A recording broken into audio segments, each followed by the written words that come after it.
E quando ele compra uma ação, no dia seguinte ele quer saber se o papel subiu, se não subiu, porque não subiu, enfim. Então, é falta do quê? É falta de cultura de investimento.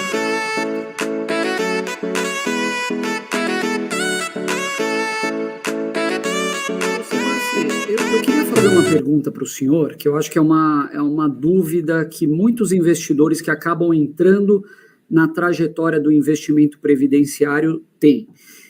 A gente já sabe, obviamente, que hoje o senhor é um investidor de sucesso absoluto, o senhor tem um caixa que é praticamente inesgotável, mas assim, voltando no tempo, vamos dizer, 3 décadas atrás, quando o senhor ainda estava no processo de formação da sua carteira previdenciária, como que o senhor lidava com o seu caixa? Primeiro, quando o caixa acabava, o que o senhor fazia? E segundo, em momentos como hoje, se o senhor tivesse naquela época, o que o senhor estaria fazendo? O senhor estaria alocando o seu caixa inteiro ou o senhor estaria guardando alguma coisa? Não, eu estaria fazendo o mesmo que eu fiz desde 1971, 72. O que eu acho importante para o cidadão que deseja formatar uma carteira de renda mensal, quando eu formatei essa estrutura, a minha visão era de formatar uma carteira de renda mensal. O mercado acabou apelidando de carteira de previdência. Então, certo, pode ser perfeitamente, porque ela tem assim, esse aspecto previdenciário, tá certo?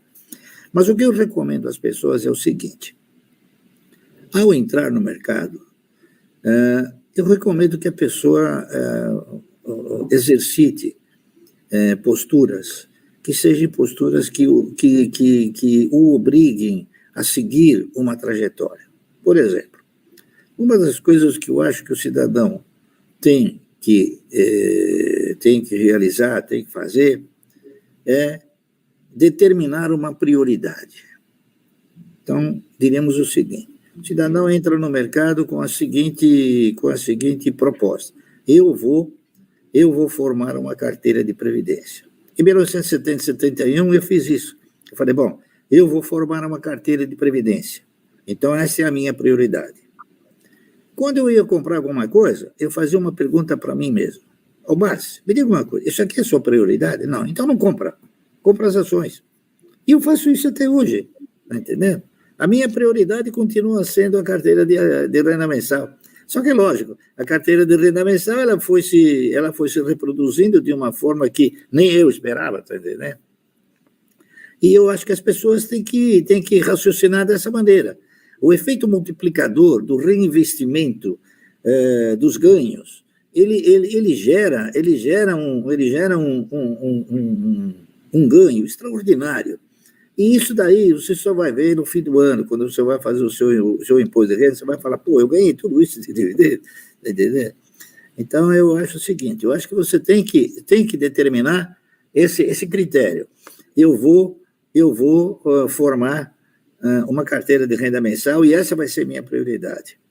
E, baseado nisso, você tem que colocar também nessa análise o seguinte, que uma carteira de renda mensal, ela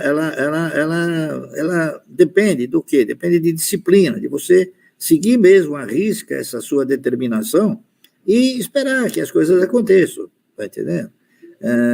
Todas as empresas, ou pelo menos a grande maioria das empresas, elas têm períodos e momentos em que elas vão distribuir proventos para os seus acionistas.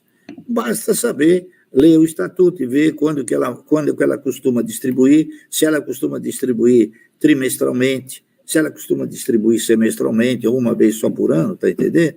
Então você se armazena de forma tal que você se programa para receber esses valores aí. Em algumas ocasiões até, quando existem perspectivas assim, mais acentuadas de evolução do mercado, a gente acaba comprando algumas operações a termo, não para vender, mas na esperança de, quando receber o dividendo, pagar o termo. Está entendendo? Por quê? Porque, às vezes, o papel ele está 2 ou 3 meses antes de você receber o dividendo, R$1. Então, a tua estimativa é que ele vai a 1,50. Então, você faz um termo. Quando você receber, você paga. Se tiver 1,50, bem. Se não tiver 1,50, você espera mais um pouco que vai chegar lá. Está entendendo? Essa aqui é a verdade. Paciência e disciplina são fatores muito importantes. Uma coisa que eu acho interessante no ser humano, não naquele que aplica em renda fixa ou aquele que aplica em ações, é uma coisa interessante que eu até agora não consegui entender. É a excitação, tá certo? Que o cidadão tem quando ele adquire uma ação. A impressão que eu tenho, que tem muitos, que eles acabam não comprando ações, eles acabam comprando batata quente, porque a coisa fica tão forte de forma ruim na mão dele que ele acaba se desfazendo do papel. Então, eu vejo o seguinte, existem pessoas que ficam 1, 2, 3 anos na poupança, quieto, calmo, sabendo que não ganha nada, mas fica lá. E quando ele compra uma ação, no dia seguinte ele quer saber se o papel subiu, se não subiu, porque não subiu, enfim. Então, é falta do quê? É falta de cultura de investimento, está entendendo? O cidadão aqui no Brasil, ele precisa ter uma cultura direcionada para saber na mão de quem ele entrega os seus recursos, na mão de que gestor, não é isso? Em última análise, se você colocou o dinheiro na poupança na época do Fernando Henrique, você contemplou o quê? Os marajás, está entendendo? Que ganham salários extraordinários. O Fernando Henrique ele deve ter um elenco de aposentadorias que ele não sabe aí contar tudo. Ele se aposentou 10 vezes, acredito eu. E o cidadão que vai se aposentar aí com o salário mínimo, ou menos do salário mínimo, ele tem dificuldade. O Fernando Henrique, não, ele foi presidente, então ele aprovou para ele mesmo um rol de aposentadorias que é um rol de aposentadorias invejável, está entendendo? Por qualquer ser humano no mundo inteiro. Então, esse país tem esses desequilíbrios, tem essas coisas que a gente sabe que tem, fica descontente, mas não pode fazer nada. Está entendendo? Não pode fazer nada. É verdade. É isso aí. É verdade. Então, a gente tem que se conformar em investir em ações e seguir o critério do investidor americano, né? O investidor americano não tem previdência, então ele se aposenta 10 vezes melhores do que o brasileiro que tem previdência. É interessante, né? É verdade. É uma coisa, por quê? Porque a previdência dele é uma previdência sustentável. A nossa, nós já tivemos problema sério, a questão de 2 anos passados, e daqui a um ano e meio, nós vamos ter novamente esse problema, não tem dúvida nenhuma, porque os salários dos marajás subiram barbaramente, está entendendo? E a diferença de renda, cada dia que passa, se acentua mais. Então, nós vamos ter hoje, hoje nós temos, o cidadão que tiver a oportunidade de passar na Praça da Sé, onde eu passo de vez em quando, fica de cabelo em pé, porque a Praça da Sé virou a Vila da Sé agora, sabe? Tem, acho que, umas 200 barracas lá. Então, virou o quê? Lamentavelmente, virou um antro, onde as pessoas acabaram montando o quê? Uma favela. A Praça da Sé, imagine o senhor, virou a favela da Sé. E outros locais também estão intensificando essa postura, né? E o governo precisa olhar isso aí. Não adianta o governo ser populista de querer dar o peixe. Ele tem que ensinar a pescar, tem que criar empregos, está entendendo? Tem que permitir e viabilizar que hajam investimentos nesse país para que haja a possibilidade de se criar novos empregos e que possa haver também a geração de riqueza, como eu sempre proponho, tá certo? Quando você aplica o dinheiro na caderneta de poupança, é isso? O teu dinheiro vai exatamente para cobrir rombos da pirâmide, né? E na parte alta da pirâmide, principalmente. A parte baixa da pirâmide tem que se contentar com R$400 que o governo não tem para pagar. E a parte alta da pirâmide, que ganha 60, 70, 80, 100 mil reais, eles têm o dinheiro disponível toda hora. É verdade. Viva o Brasil, né?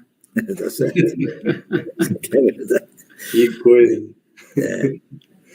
Eu não sei se só eu que enxergo isso, acho que não, né? Acho que o povo inteiro enxerga isso, né? Eu fico assim, pasmo de saber como é que o nosso magnífico, né? e competentíssimo ministro da Fazenda não enxerga isso, né? Como é que os parlamentares não enxergam isso?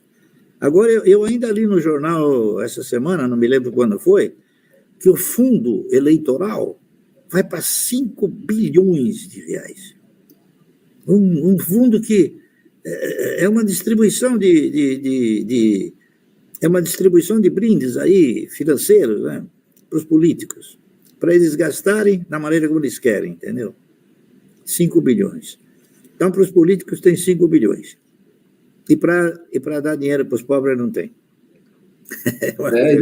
E a solução é tributar dividendo, né, Márcio? A solução é essa. Isso aí, eu acho que isso aí é de um cinismo profundo, né? Que tentam nos enganar com frases e com